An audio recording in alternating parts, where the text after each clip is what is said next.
இந்த ஆடும் சபையில் பாடும் சபையில் சரிதான். இந்த பார்க்கப்பட்ட தெய்வ சபையில் சரிதான். நான் வந்திருக்கும் பொழுது சரிதான். நான் யார், என்னுடைய பெயர் என்னவென்று தெரிய வரும். சொல்கிறேன் கேள். திருப்புகழ் என்பதோ 6 எழுத்து. சரிதான். எப்படி? திருப்புகழ் என்பதோ 6 எழுத்து. 6 எழுத்து அறிந்தவர் அருணகிரிநாதர். அருணகிரிநாதருக்கு துணை போனவரோ முருகன். முருகன் பிறந்ததோ சரவண பொய்கை. சரவண பொய்கை தரித்தவர் கங்கை. கங்கை தரித்தவரோ ஈசன்.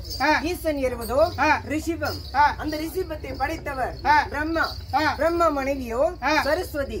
சரஸ்வதி கையில் இருப்பதோ வீணை. வீணைக்குரியதோ நாதம். நாதத்திற்குரியது சங்கீதம்.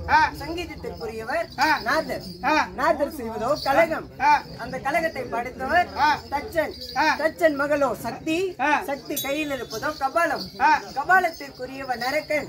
அரக்கன் செய்வதோ அக்கிரமம். அந்த அக்கிரமத்தை அழிக்க பிறந்ததோ சக்கரம். சக்கரத்திற்குரியவர் விஷ்ணு.